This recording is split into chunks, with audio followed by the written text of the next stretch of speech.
Hi, my name is Tim Burns. I run this channel which examines the arguments of Kent Hovind. I recently had the chance to email some questions to Kent, and he answered them, so in this series of videos I will be responding to his answers.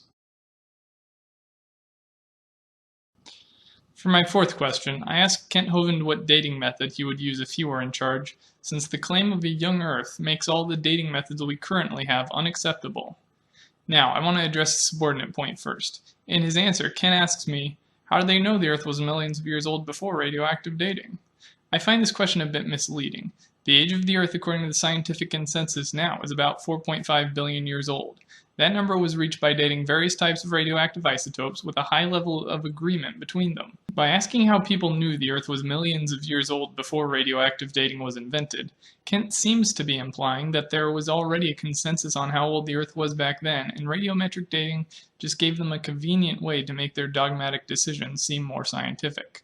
On the contrary, the calculations people made before radiometric dating were in the millions and occasionally billions, but were nowhere close to the narrow field around 4.5 billion years that we have now.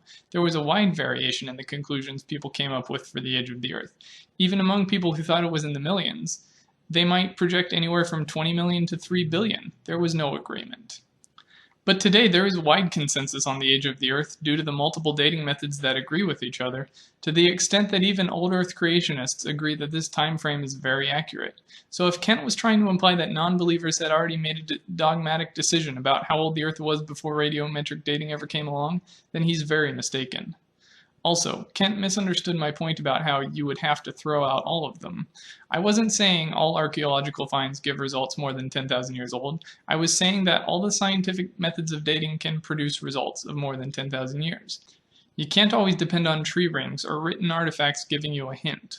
All the methods of dating that you can apply to any situation have given some results that are more than 10,000 years. So if you can claim that any such finding is false, then you have to throw out all those objective methods that yield such findings.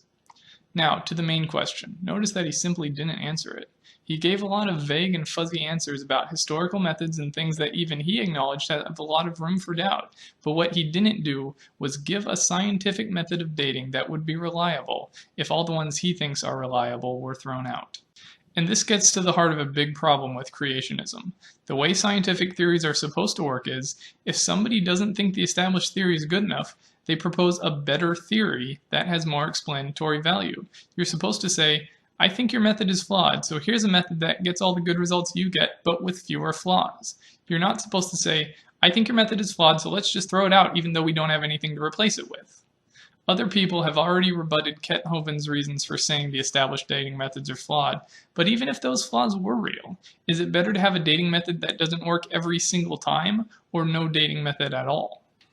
The big problem with creationism is, creationism doesn't find flaws in science that it replaces with better science. Creationism looks for flaws in science so it can replace them with theology.